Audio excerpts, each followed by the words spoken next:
Hello, everyone. Welcome to episode 44 of Dollar Dialogue podcast. Today's episode is a very interesting episode as it's pertaining green economy and green trading green. So our title today is trading green: how global commerce shapes our environmental future.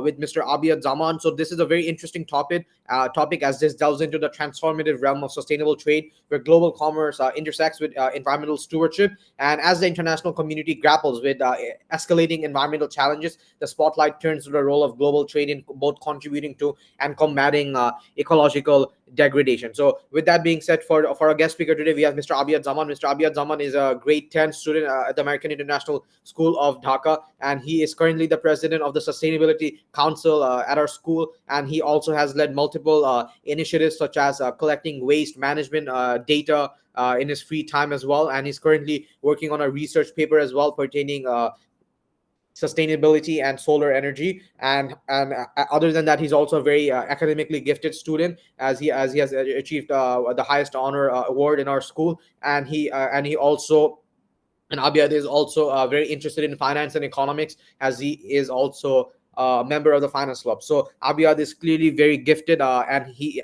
has a very strong passion for green economy as well as finance. So with that being said, Mr. Abyad Zaman, would you like to add anything else to the introduction that I've just stated? Yes, thank you, Arib, for introducing me to the Tall Dialogue. I am grateful to be here, and I'd like to share my experience as a sustainable leader at the school currently.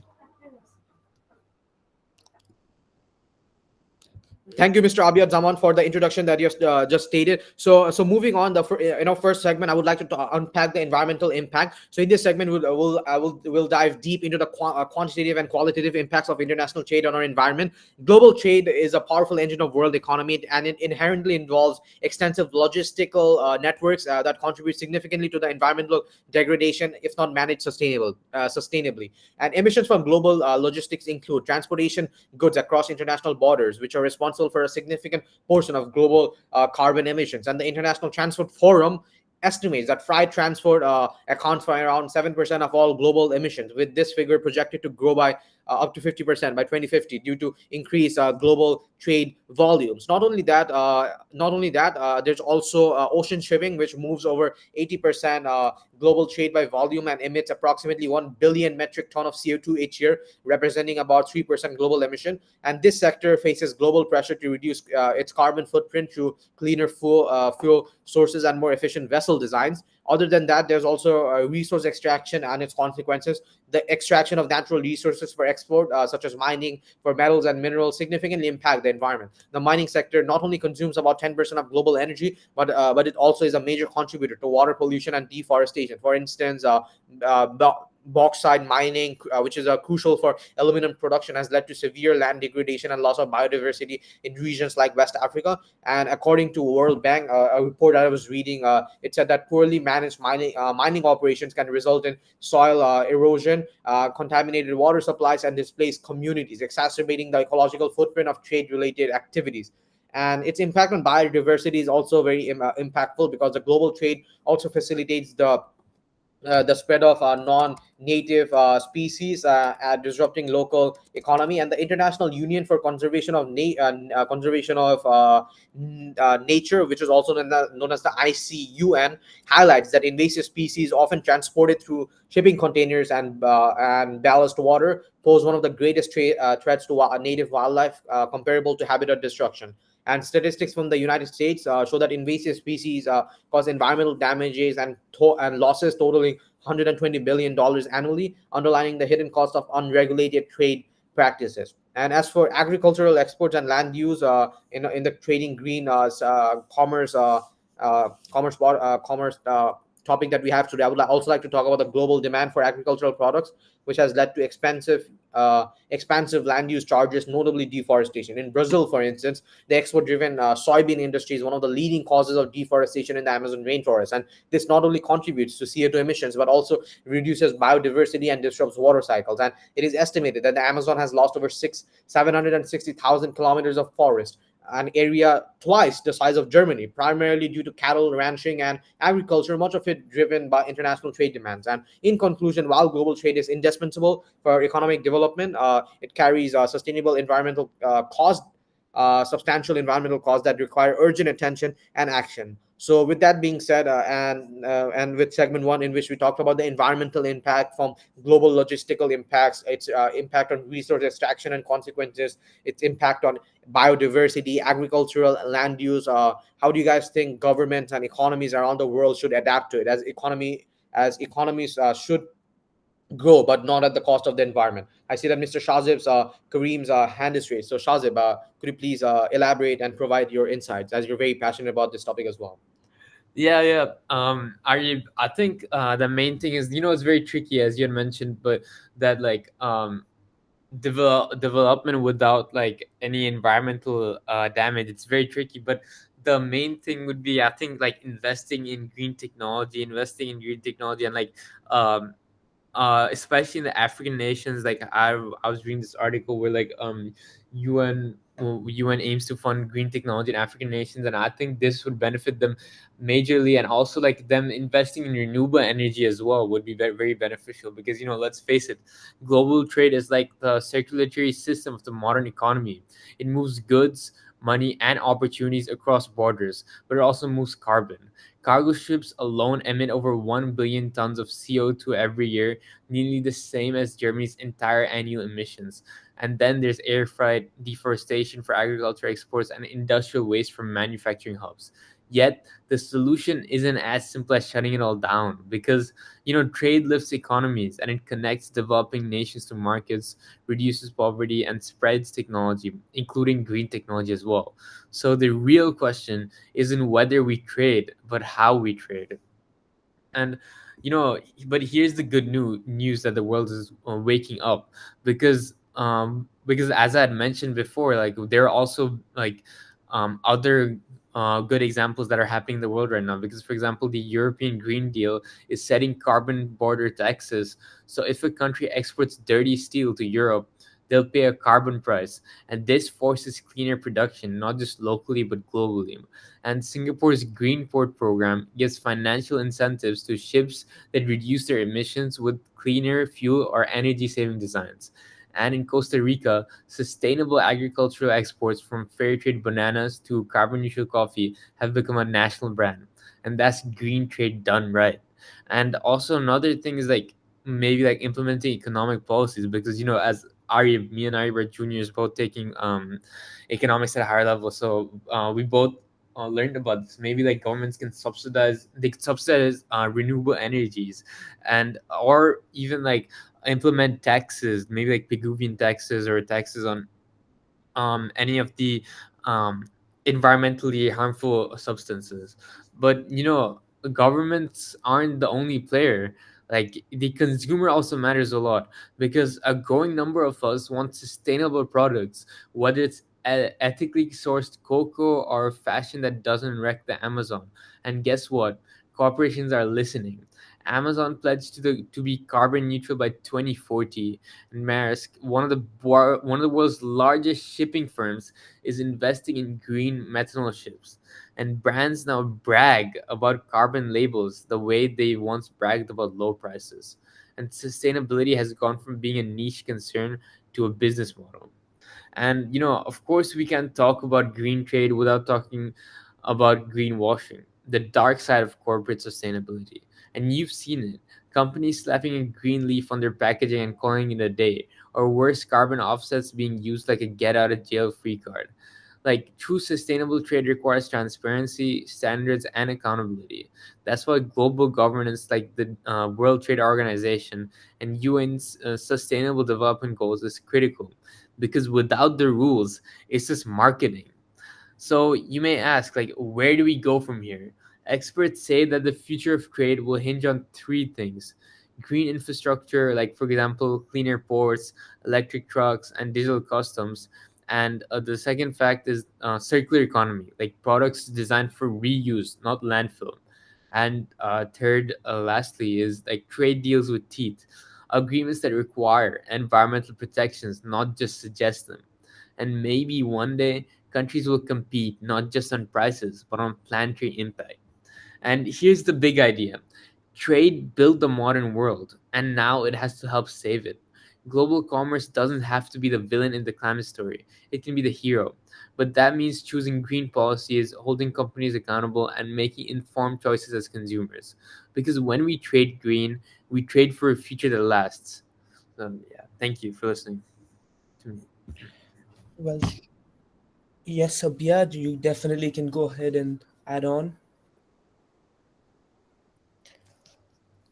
I believe that Shazib has had really good points regarding this discussion, and now I'd like to answer my part. And I think it's a very big question that Arib has wanted to discuss with us. And I think the key thing to realize is that sustainability isn't just an environmental issue anymore.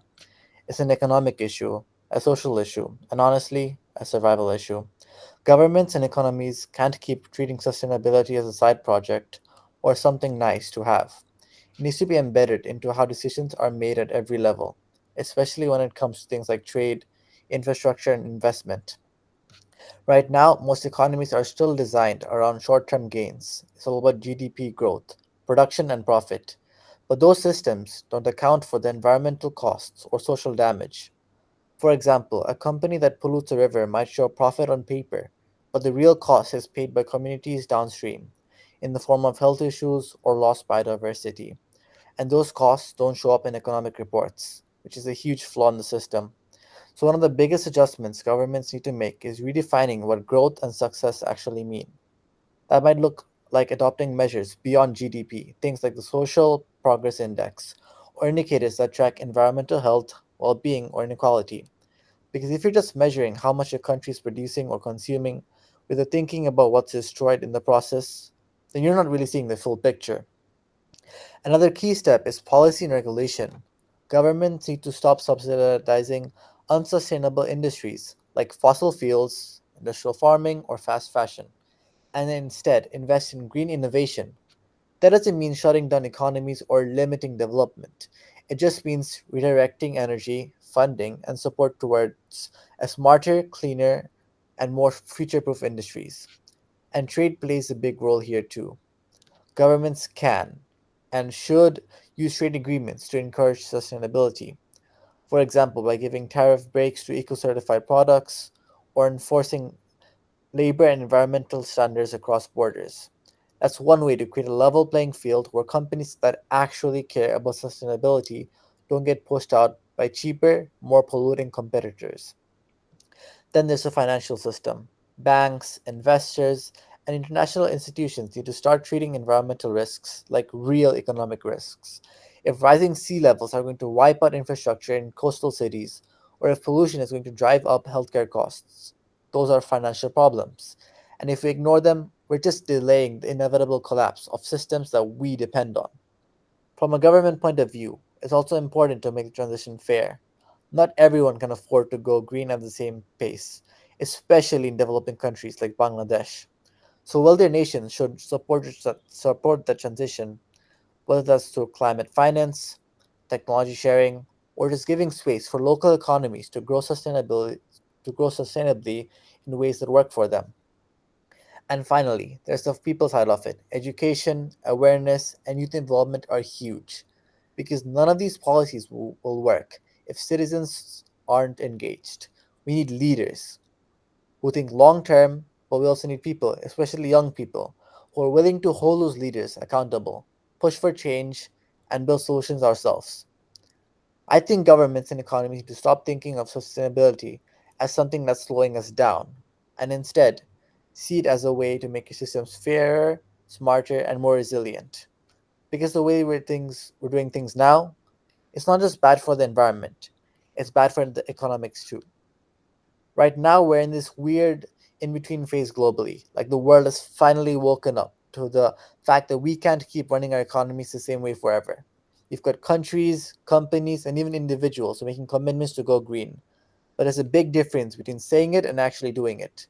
Still, there are some pretty important things already in motion. One example is the global push for renewable energy. Solar and wind power are expanding fast, especially in countries like China and India, but also in parts of Africa and Latin America. Even Bangladesh has started investing more into solar, especially in rural areas through small scale solar home systems. That's a current step that was working, especially because it doesn't just help the planet, it also gives energy access to people who didn't have it before. We're also seeing more governments adopt sustainability policies, like banning single use plastics, setting net zero carbon targets, or introducing carbon taxes to make polluting more expensive. The European Union, for example, has a Green Deal, which is basically a full economic plan built around climate goals. That's a big shift, treating sustainability as central, not just as an afterthought. And on the corporate side, more companies trying to clean up their supply chains. Some brands are pledging to use recycled materials, reduce emissions, or make their factories more ethical. Is it always perfect? No. There's definitely still a lot of greenwashing out there. But at least sustainability is something companies are being forced to care about because consumers are getting smarter and demanding more transparency. Now, what should the next steps be? First, I think we need to focus on accountability. A lot of people and companies are making promises for 2030 or 2050, but they're not doing enough now. We need governments and global institutions to track progress and call out the gaps. This has to be built into trade deals and economic systems, not just environmental policies. Like imagine if Bangladesh only accepted imports from companies that followed environmental standards. That would be a game changer. Second, sustainable development has to be more inclusive. It can't just be about rich countries going green while poorer countries are left behind. A lot of people, especially in the global south, including Bangladesh, are already dealing with the worst effects of climate change flooding, heat, pollution, despite contributing the least to the problem. So the next steps we have to include climate justice. That means funding, tech sharing, and support to help developing countries transition without being punished economically for it. Third, we have got to connect youth and innovation. Young people are not just protesting anymore. We're building things, leading startups, doing research, and launching community projects like the one we have at AISD, where we're currently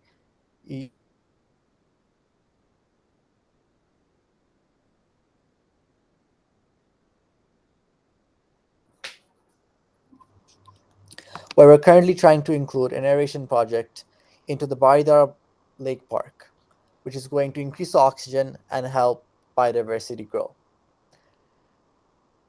Because honestly, if we're inheriting the future, we should have a say in how it's shaped. And finally, when you stop thinking of sustainability as this environment only thing, it's a design problem. It's about redesigning systems, how we move, build, grow, and trade. It's about business models, education, tech, infrastructure, basically every part of how society functions. So, yeah, we're making progress, but to actually solve the problems we've created, we need bolder, faster, and more inclusive action. And we need it now. And we need it now. The good news is we already have the ideas. The next step is turning them into action. Thank you. Okay, so Abyad, you covered a wide variety of topics, many things, and talked about sustainability, and I loved everything you talked about. But also, before we continue, I wanted to ask you or ask Arib as well more about like the definition of what sustainability really is and what it really means, because as Shazib already brought up initially, he was talking about greenwashing and how the differentiation between greenwashing and real sustainability works. So I would like to break it down before handing it off to you guys. So we hear it everywhere, because like sustainable, eco-friendly, carbon neutral, but how much of this is real and how much is just a PR stunt? Because honestly, green sells. Statistically, with data around studies show that over 65% of consumers prefer to buy from brands that claim to be sustainable. And businesses know this, and that's why we have seen such a flood of eco-friendly marketing in the last decade. But how much of it is actually real and how much is just greenwashing? So today, I would like to also start unpacking a bit about the dirty truth about greenwashing, how to spot it, and also ask you guys on how to spot it and which industries, according to you guys, are the worst offenders and whether governments are actually doing anything to stop it. So, to start off, let's first define greenwashing. So, greenwashing is when a company exaggerates or fabricates their environmental efforts. It's all about creating the illusion of sustainability while they actually are not really making a meaningful change. So, what are some greenwashing techniques? Number one, it would be vague buzzwords without any proof. All natural, eco friendly, green certified, all of these sound good for sure. But many of these terms have no legal definition, and a company can slap them on a package with zero accountability. Number two, hidden trade offs. A brand might launch a sustainable product line, but if 99% of the products are still made unsustainably, that's greenwashing again. Like think of fast fashion brands like Zara that promote a green collection while producing billions of garments that end up in landfills. And finally, one other major classic greenwashing tactic is carbon offsets instead of action. So I would kind of say that this is a scam because carbon neutral claims, instead of cutting emissions, some companies would just buy carbon credits. So this is essentially paying someone else to plant trees while still polluting at the same rate. This is what airlines, oil companies, and even some Bitcoin miners do. But let's also have a greater, deeper dive into this. Who are the worst offenders of greenwashing? Well, brands like H&M, Zara, and Shane promote conscious collections made from sustainable materials, but they still produce this clothing and their other lineups at a massive scale, which definitely leads to massive waste, water pollution, and carbon emissions. Here's a reality check. A single polyester shirt takes 200 years to decompose. And number two, the oil and gas industry. This is obviously not so sustainable, oil, carbon emissions, but BP was rebranded as Beyond Petroleum while still drilling for oil, greenwashing at its finest. And then let's look at Shell and Exxon. They promote clean energy investments, yet less than 1% of their profits go to renewables. And Chevron spent $100 million on green ads while still investing $20 billion in fossil fuels. So, are there any laws against greenwashing? Well, right now, most companies are allowed to just regulate themselves, which means they basically grade their own homework. It's like telling a teenager to grade his own test paper, and that would end up on the final report card. And that's what companies are doing right now. So, what's going to happen soon? Well, countries are starting to crack down already. The EU as a new green claims directive, which will require companies to provide scientific proof for sustainability claims. The US, they have proposed a climate disclosure rule where corporations are forced to disclose their environmental impact. And the UK, they have already started a massive crackdown on misleading eco labeling and ads. There are also many lawsuits going on. For instance, Coca Cola was sued for calling itself sustainable while being literally the largest plastic polluter in the world. And KLM Airlines is still facing legal action for misleading green flights.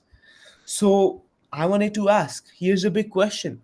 Should greenwashing be illegal? And should companies face fines or even criminal charges for misleading sustainability claims? And as consumers, as a customer, how do we tell what's the real and the differentiation from the fake? And what do we know what sustainability really means as a consumer because of all of this massive amounts of money spent in ads talking about and ameliorating their environmental impact as part of their campaign?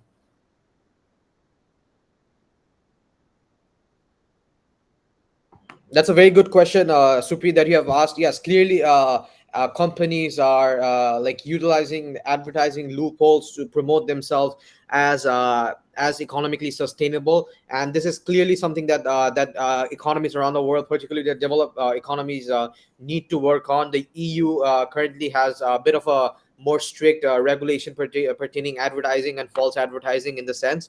And other than that, I would also say that economically speaking, companies are sort of incentivized at this point in time to be more green. So even though they might not believe in their heart that green economy and trading green is something that they might necessarily not like inherently inherently like they desire, but on paper and also in reality, some countries have to and some companies have to depend on that, as businesses and consumers won't and consumers sometimes don't even purchase items. For example, in Bangladesh, in the garment sector, majority of the products they have to go to a stringent process in which there has to be green regulations in place with where factory workers have to have adequate amount of working hours, and there needs to be there also needs to be uh, majority of the energy also needs to come from like solar stuff like that.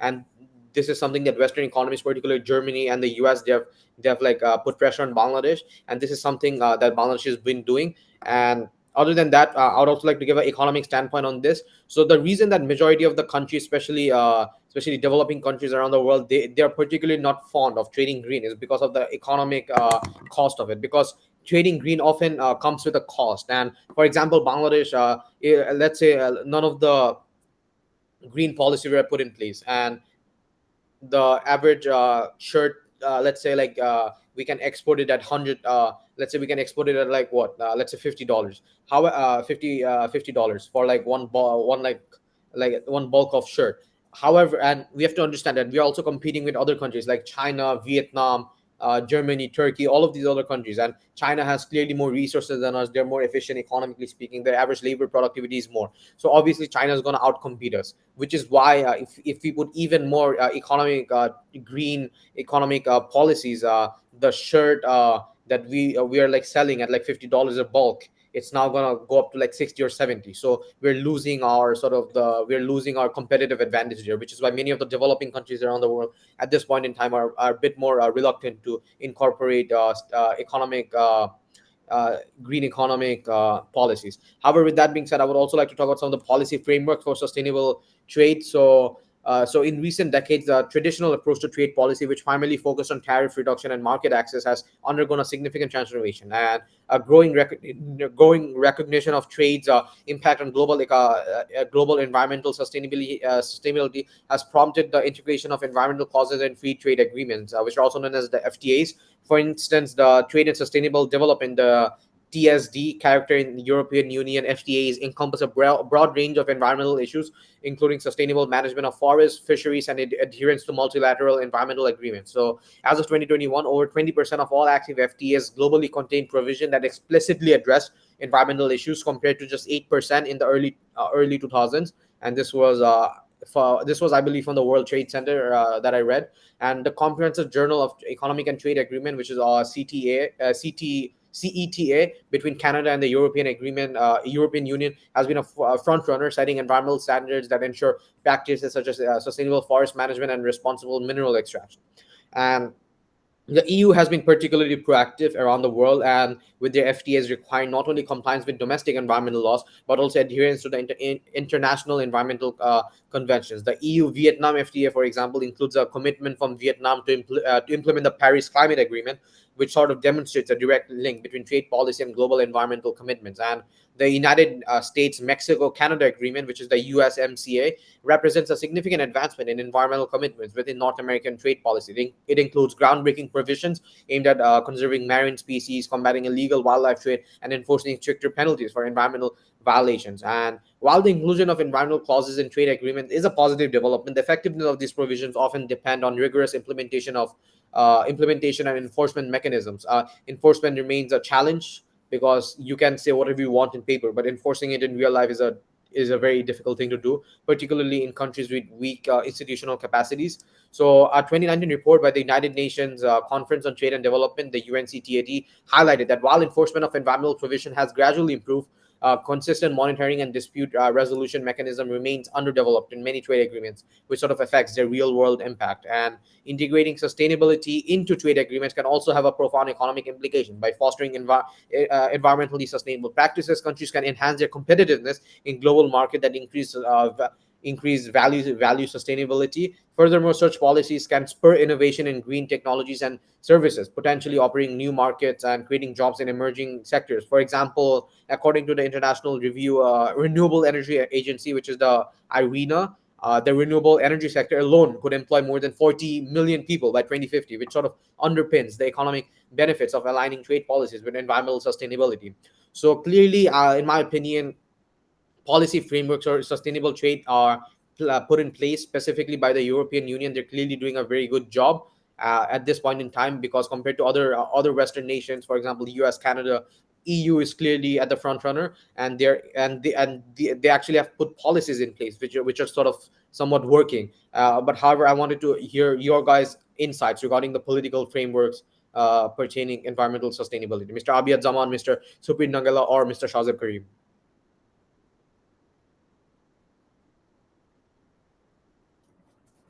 I'm sorry, could you repeat the last question again? Yes, Mr. Supri Nagala. So based on my analysis of the political frameworks and the legal frameworks that have been put in place, particularly by the European Union, which has been the front runner in this sector, what do you guys think that further needs to be done in this sector? Because policy-wise, EU has done a lot, and some of it is actually working. However, in terms of rest of the world, they're clearly lacking in this sector. So what do you think? As from an economical standpoint or from an environmental standpoint, what further action needs to be done for economies around the world to be more sustainable? Mr. Abyad Zaman, Mr. Suprit Nagala, or Mr. Shazib Karim? I see Mr. Abyad Zaman's hand is raised. Yes, Mr. Abyad Zaman. With Abiyad Zaman, before you start speaking, I wanted to also ask you to incorporate a few ways as to how a consumer will know whether the product is truly sustainable. Because currently there are regulations, but they aren't enough. So I wanted also for you to, as part of your, since you're a student leader and could be considered as a co-president of the Sustainability Council, I wanted to ask whether you had any ideas on how to uh, make it easier for the consumer to know whether a product is truly sustainability or whether it's just greenwashing. And yeah. Okay, thank you, Mr. Suprit. So the question of whether a consumer can know if a product is truly sustainable is a big question.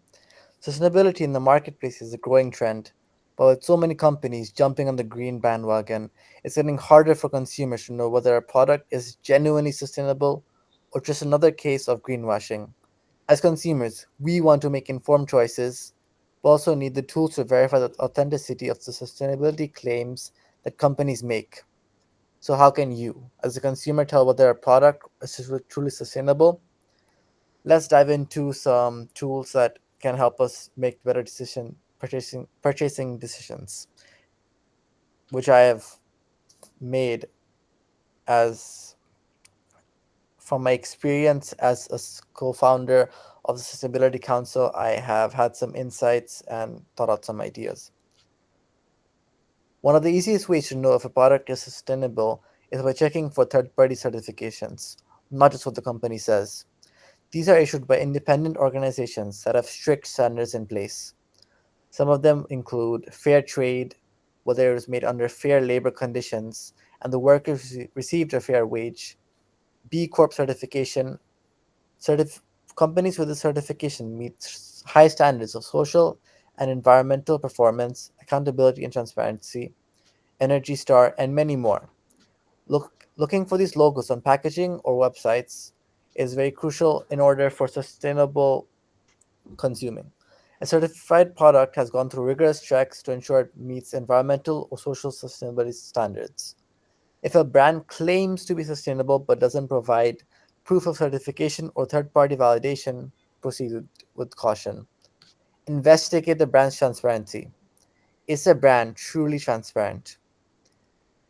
Brands that are truly committed to sustainability are open about their practices, the materials they use, and their environmental impact.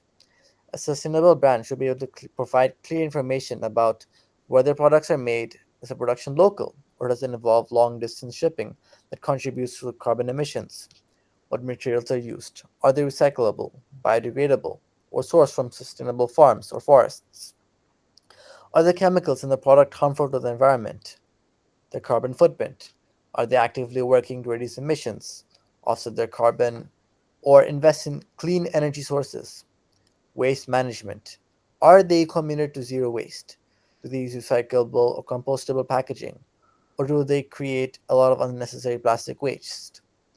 For example, in our school, we have a lot of paper waste as a result of education. The Sustainability Council has been working for many years now on recycling paper to ensure that there is sustainable practices at the school that benefit both the environment and the school. Labor practices. Are workers paid fair wages? Are the working conditions ethical and safe? You can check the company's website or annual sustainability reports to get a better sense of eco-friendly practices. Third, be critical of vague claims and buzzwords. Many companies use buzzwords like eco-friendly, green, natural, or organic to attract customers. But without explaining what these terms actually mean, they're pretty meaningless. For example, a company might say a product is eco-friendly because it's made with some recycled materials, but they still might use toxic chemicals in production or non-renewable resources in parts of, of their supply chain. So be wary of vague or broad claims. Do a bit of research on the company's overall impact. A product might look sustainable on the surface. What about the company behind it? They might continue to rely heavily on fossil fuels, as a, as mentioned, but or like companies like Exxon and other oil companies. They have high carbon emissions, or they damage ecosystems through mining and deforestation. Do some background research on the company. Look up their corporate social responsibility reports, news coverage, and any environmental violations they might have faced. Check their track record on sustainability. Just because a company markets a single green product doesn't mean its overall operations are sustainable. If you find that a company is responsible for significant environmental damage or unethical practices, even if they offer some sustainable products, it might not be worth supporting them in the long run. Watch out for greenwashing tactics. There could be irrelevant claims. For example, saying a product is CFC free, where CFCs have been banned for decades, focusing on one small green feature. Some companies will highlight one positive aspect of a product, like using a little recycled material, while ignoring its broader environmental impact, like excessive packaging or harmful chemicals. Misleading labels. Some companies will put eco friendly symbols on their packaging without any real backing for those claims. There could also be false advertising. Companies sometimes make claims that they are 100% sustainable, carbon neutral, or eco friendly without any proof or transparency. Remember, to use technology to your advantage, there are apps that fashion brands use on their sustainability practices, helping you choose more ethical brands. An eco label index, a database which is a database of environmental certification labels where you can search for trusted eco labels on products. Remember, the truly sustainable products are backed by third party certifications, transparent practices, and a commitment to environmental and social responsibility throughout the entire supply chain. If you want to be a conscious consumer, look for the certifications, do your research, and be cautious of vague claims or buzzwords. Remember, sustainability isn't just a marketing tool, it's a critical movement to protect our planet, and as consumers, we have the power to choose better and demand more. Thank you.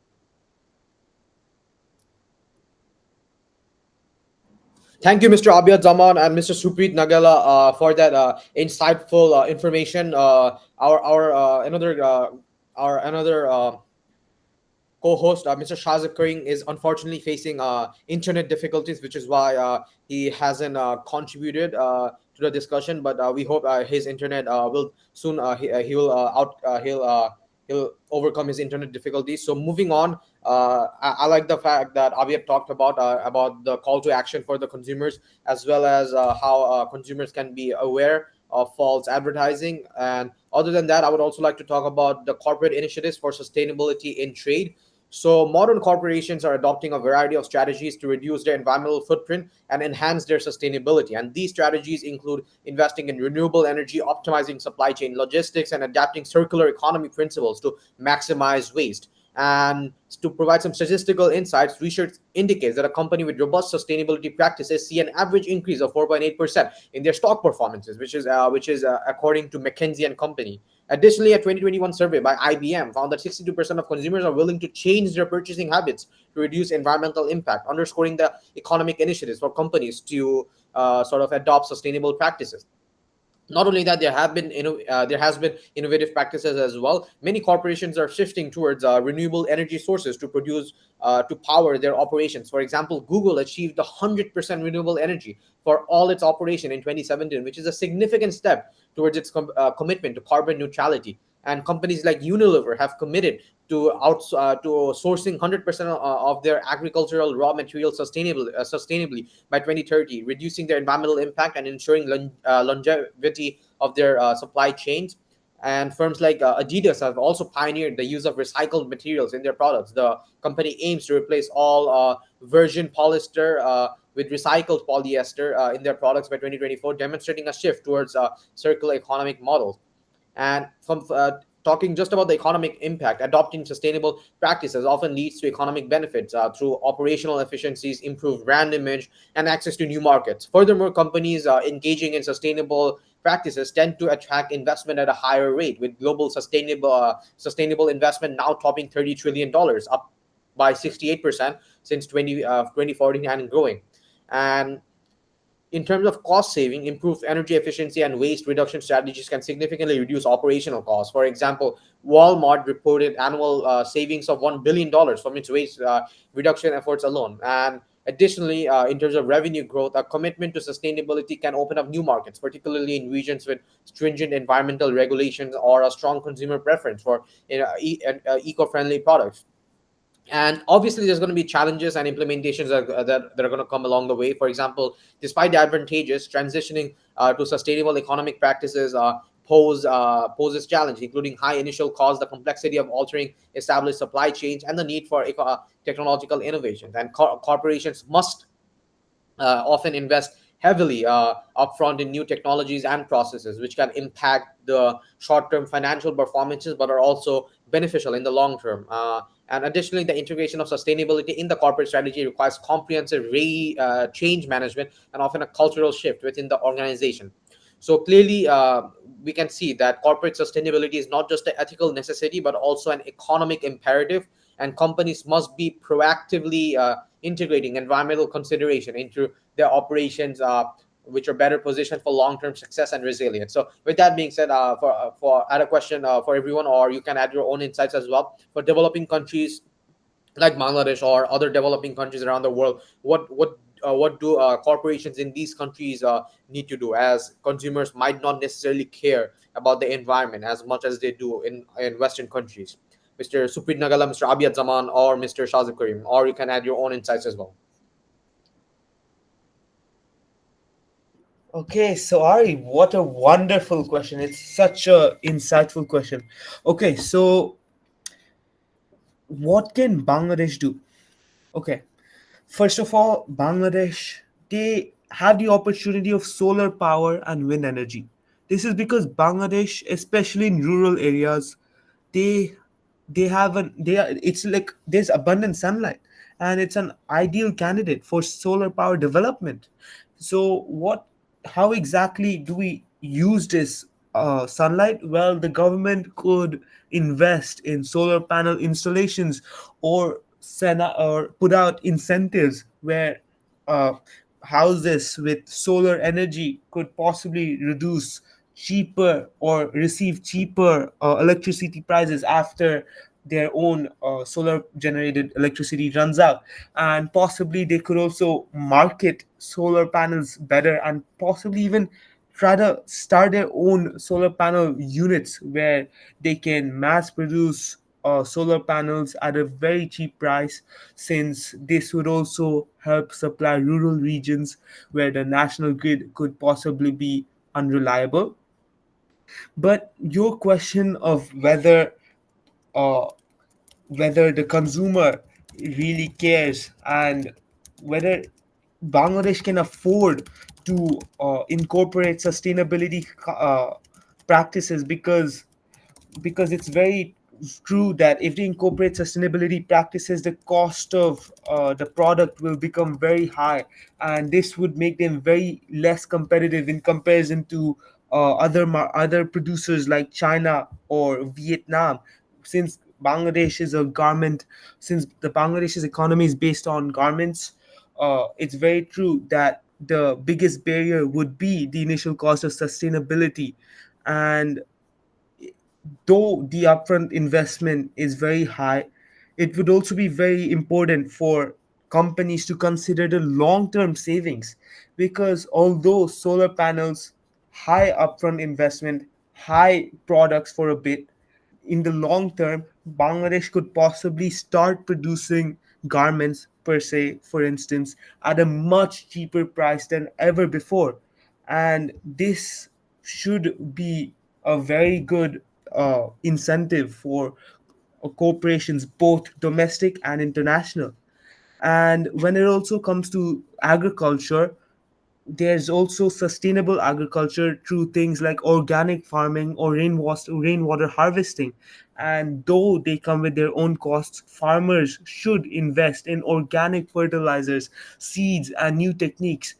Though costing more than traditional methods, they will be better for the overall population and the health of the overall community. But again, there's a question: will the consumers pay more for organic or sustainably produced goods when cheaper conventional options are readily available? Well, I personally feel no, for now, definitely not, because they don't want, especially in South Asia, people are not willing to splurge money or spend money on such things, because the GDP per capita is already very low, and the house income and home income is very low in comparison to the developed countries like in Europe or America, where they have the money to afford eco-friendly manufacturing practices, unlike Bangladesh. So I do feel that for now, consumers will not pay more for sustainable goods, and this is a point that can definitely be argued by Abyad, and I'm willing and I'm obviously interested to listen to his argument if he poses this as an argument. But no, overall, no. I would say I personally might not pay for uh, organic goods, since cheaper and conventional options are readily available. I would personally feel that my choice would not make a greater impact, though this is quite a close, closed-minded mindset which I'm trying to change as I'm learning more and more about sustainability in school and through Abyad's Sustainability Council. So, Supreet, you've made a great argument, and in today's world, we are faced with countless choices when it comes to the products we buy. So, one of the benefits that I'd like to highlight is the health benefits. For example, in foods, while GMOs, GMO foods, genetically modified foods are could be cheaper and could be produced in much larger scale, it has been known that non-GMO foods have greater health benefits and more nutritious value. And also environment, and then we have environmental impact. Supporting sustainable farming is a great thing, and this would help the farmers cut anyway. Um, Ethical considerations, supporting fair labor and animal welfare. While it could be cheaper to buy some products that are readily available, you must think about what you're funding. Are you supporting fair labor and animal welfare? Because there could be animals or people suffering under the conditions just for cheaper goods. And it's an ethical decision that one must make on their own, whether they feel that it is right and whether they are willing to go to pay a little bit more just for fair labor and animal welfare, and the investment of quality. The price may be worth it. Organic farming is more labor, for example, organic farming is more labor intensive and requires more time and care to grow the crops without the use of synthetic chemicals. The higher price you pay for organic products often goes towards higher quality raw materials, fair wages, and eco friendly packaging, all of which contribute to a healthier environment and more ethical company and economy. And if you are all to go for the cheaper product, this would soon lead to a global degradation due to climate change. As we can already see, Bangladesh, which is facing flooding on the coast of Bangladesh, that could soon rise, and we also have the temperature rising globally at a very rapid rate. And the risks of cheap products. Sometimes low cost doesn't always equal good value. While cheap products may seem attractive in the short term, they often come with hidden costs. This could mean exposure to harmful chemicals, lower nutritional content, as I mentioned, and environmental damage caused by industrial farming. And we know that when there's too much farming done, this can lead to soil degradation and poor quality of soil, which leads to poor quality food, which can contribute to chronic health issues, etc. And now I'd also like to talk about a company that has been incorporating sustainability throughout in Bangladesh. We have Orion. The Orion Group, one of the Bangladesh's largest and most diversified conglomerates, is setting a strong example of how businesses can incorporate sustainability into their operations and how they're actively taking steps to align with global sustainability standards. From renewable energy to ethical business practices, Orion is working to reduce its environmental footprint while positively impacting the community.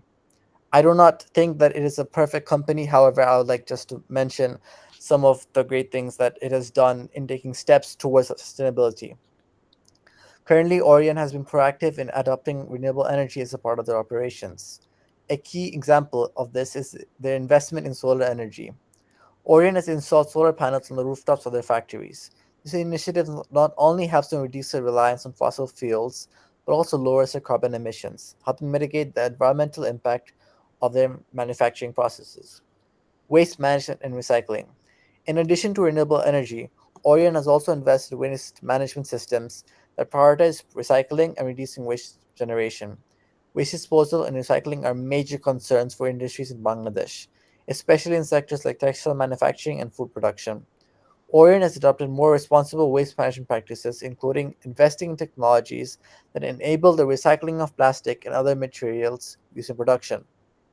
For instance, in their pharmaceutical division, Orion has made considerable efforts to reduce packaging waste and move towards more eco friendly packaging options. By focusing on reducing plastic waste and improving the recycling infrastructure, Orion is making a meaningful impact on waste reduction, which is a crucial step toward achieving environmental sustainability. Sustainability doesn't just involve environmental factors, it also requires attention to social responsibility. Orion understands that sustainable business goes beyond the product. It's about ensuring the well being of employees and the wider community. The Orion Group is known for its commitment to fair labor practices, ensuring that the workers in the factories and offices are paid fair wages, have access to healthcare, and work in safe environments. This is particularly important in Bangladesh, where issues related to workers' rights have historically been a concern, especially in industries like textiles. We also have green manufacturing practices. Orion has made significant strides in green manufacturing processes. In the pharmaceutical and food production sectors, Orion has adopted environmentally friendly practices that aim to minimize water usage, and energy consumption, and chemical waste. They've also implemented lean manufacturing techniques that prioritize efficiency and waste production, ensuring that their production processes are as resource efficient as possible. One notable effort is the investment in sustainable agriculture practices. Orion sources raw materials from suppliers who follow sustainable farming practices, such as using fewer pesticides, reducing water consumption, and minimizing environmental degradation. This is particularly relevant to their food products division, where sourcing ingredients responsibly can help support both environmental sustainability and food security in Bangladesh. In terms of transparency, Orion has been open about all its sustainability goals and progress. The company regularly publishes sustainability reports that detail its efforts in areas such as carbon reduction, waste management, energy efficiency, and social welfare initiatives. These reports are available to the public and provide stakeholders with valuable insights into the company's long term sustainability strategy. By prioritizing transparency, Orion not only holds itself accountable but also sets an example for other corporations in Bangladesh to follow. Looking to the future, Orion has set ambitious goals to become carbon neutral in the coming years. The company recognizes the importance of reducing its overall carbon footprint, especially as global markets place increasing pressure on businesses to decarbonize. In conclusion, Orion's efforts just demonstrate that businesses Bangladesh, even in developing economies, can play an important role in shaping a sustainable future, whether it's through adopting renewable energy, improving waste management, ensuring ethical labor practices, or pushing for carbon neutrality. Orion is showing that sustainability is not just an ideal, it's something that can be integrated into everyday business operations. The example set by Orion is clear. Embracing sustainability is not just about corporate social responsibility, it's about future proofing their business, improving operational efficiency, and ultimately contributing to a more resilient and sustainable economy. As sustainability continues to take center stage in global trade and commerce, businesses like Orion are proving that developing countries can indeed lead the way in environmental and social responsibility. Thank you.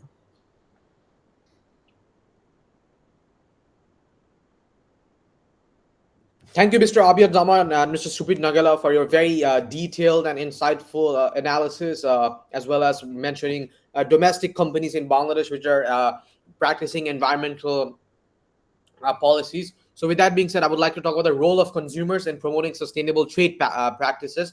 So, so this is a very important segment in my opinion because with increasing awareness of environmental issues, consumer preferences are significantly influencing market dynamics and corporate strategies toward more sustainable practices. So consumers are increasingly demanding products that are not economically viable but also environmentally responsible, and this shift is evident across various sectors, including food, apparel, and electronics. So according to a Nielsen report, 73% of global consumers say that they would definitely or probably change their consumption habits due to their habits to reduce their impacts on the environment. Additionally, with sustainability claims on packaging saw two times faster growth compared to products without, and this is from the same Nielsen report as well. So clearly, consumer demand for sustainable products is compelling companies to revise their product lines and supply chains to include more environmentally friendly options. For example, major retailers like Target and Walmart have committed to increasing their offerings of products that prioritize sustainability, and consumer interest in sustainability is spurring innovation in green technologies as well. The automotive industry, for instance, has seen a surge in electric vehicle sales driven by consumer demand with global electric car sales doubling in 2021. And this is also due to awareness and education. For example, the role of social media in marketing. Social media platforms and targeted marketing campaigns play a significant role in educating consumers about the benefits of sustainable products and practices. They also enhance transparency, allowing consumers to make more informed choices. And certification schemes like Fair Trade, Rainforest Alliances, and Energy Star help consumers identify products that meet certain environmental or ethical standards. And the presence of these labels can significantly influence purchasing decisions, as evidenced by 30% increase in sales of labeled products year over year to year. And this is evident by Fair Trade International as well. However, there are challenges in consumer influences, and this is something that Supid and Abyad have mentioned a lot, which is the greenwashing, which is one of the main challenges in consumer driven sustainability, which is the prevalence of greenwashing, where companies falsely advertise their products as environmentally friendly. And this practice can also mislead consumers and undermine sustainability efforts, and often sustainably produced goods come at a price, and making them less accessible to a broader sort of audience. And economic studies suggest that while affluent consumers who have like some sort of capital can afford to prioritize sustainability, cost remained a significant barrier for lower income groups. And not only that, there's also emerging trends and innovation. For example, if I'm not mistaken, there has been green taxes uh, green taxes which has been put in states like California, where companies have to sort of pay taxes for the carbon emissions that they produce. And this is very optimistic because it increases the global consumer and corporate awareness about sustainability issues, and it also just sort of drives demand for sustainable products and practices, encouraging businesses to innovate and governments to afford stricter environmental regulations. And not only that, in countries like Asia, in Asia, countries like China and India are making strides in renewable investment. China leads the world in both the production and the use of solar panels, wind turbines, and electric vehicles, showcasing a substantial shift from its previous reliance on coal-based energy. And a few episodes ago, in which we were talking about Rajasthan with our guest speaker Parth Agrawal, we also saw that India has the largest, if I'm not mistaken, the solar power plant, which goes on to show the level that Asia also has in terms of renewable energy. And in the Americas, there has also been push towards integrating environmental concerns into trade agreements and business practices, particularly in sectors such as agriculture and manufacturing, which are critical for economies of countries in North and Central America. So clearly, it's important to acknowledge the ongoing challenges of balancing economic growth and environmental sustainability, especially in emerging markets where industrial growth is often a priority. However, it's important to leverage the technology and international cooperation to find a balance that allows for both economic development as well as environmental preservation, as the world is clearly lacking in this sector. However, we should be optimistic as clearly countries around the world are trying, and there has been some progress. However, we need more progress as time is of the essence, and global global sort of global warming and other such factors has clearly led to more environmental degradation that companies should be more aware of. So with that being said, Mr. Abyad Zaman, Mr. Suprit Nagal, or Mr. Shazab Karim, would you like to add any final insights for today before we depart?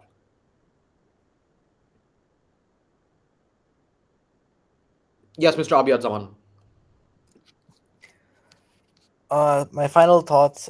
As the co-founder of the Sustainability Club at AISD, I've seen firsthand how important it is to make conscious choices that prioritize the environment, our health, and ethical standards, like pushing for sustainable business practices. What I've learned from this discussion is that sustainability isn't just a trend; it's our responsibility. As individuals, we need to be mindful consumers, and as a society, we need to push for systemic change that encourages companies to adopt more sustainable practices. We've covered a lot today, from health benefits, ethical considerations, to the environmental impact of our choices. The key takeaway here is that organic products aren't just a premium option, they're an investment in a healthier future, both for us and for the planet. While the upfront cost may be higher, it's important to look for the long term value of making sustainable choices. It is very important to make sure that consumers like us continue to demand transparency, accountability, and environmental responsibility to guide ourselves through the greenwashing that is going on throughout industries today. As a young person leading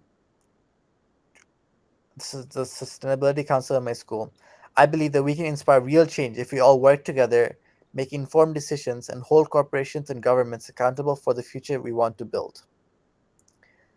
It's important to look at the long term value of making sustainable choices.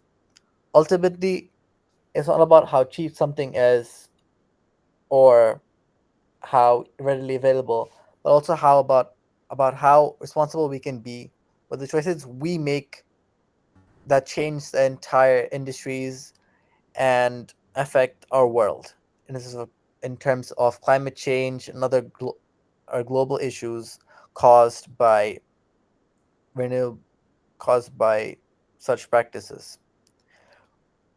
Then that's a true measure of sustainability. Thank you.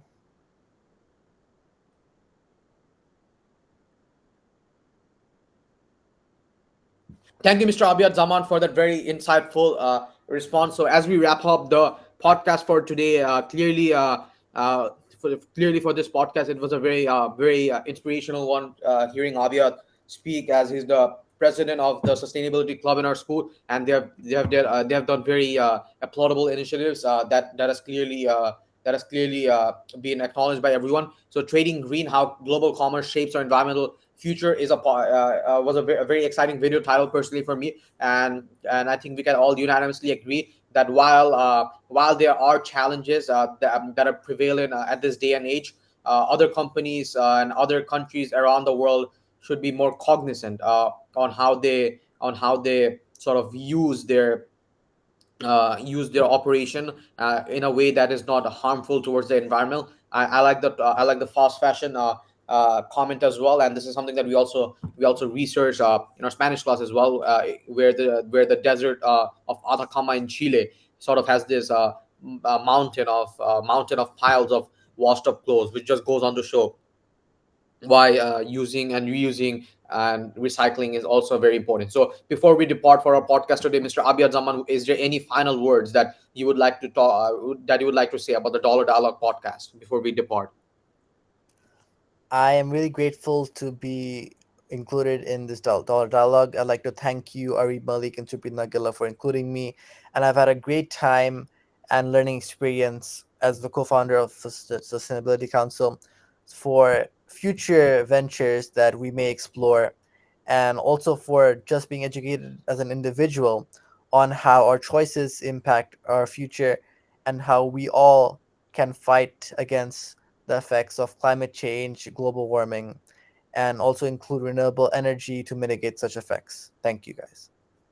Thank you, Mr. Abyad Zaman, and thank you to the audience for listening to episode 44, which was about trading green, how global commerce shapes our environmental future. So that is all for today. Thank you to the audience for listening, and stay tuned for our next episode with. Which is going to be with another very interesting guest speaker on a very another interesting very with another very interesting topic. So that's all for today. Thank you for listening, and goodbye.